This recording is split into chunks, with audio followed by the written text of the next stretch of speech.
صوفیہ کرام کی تحقیق کے مطابق انسان 10 اجزاء سے بنا ہوا ہے۔ ان 10 اجزاء میں 5 اجزاء کا تعلق عالم امر اور 5 کا تعلق عالم خلق سے ہے۔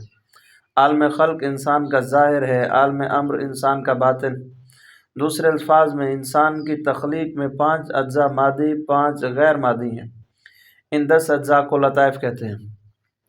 عالم امر کے 5 لطائف: لطیفہ قلب، نمبر 2 لطیفہ روح، نمبر 3 لطیفہ سر، نمبر 4 لطیفہ خفی، نمبر 5 لطیفہ اخفا۔ عالم خلق کے لطائف اصل میں 2 ہی ہیں، نفس اور قالبیہ۔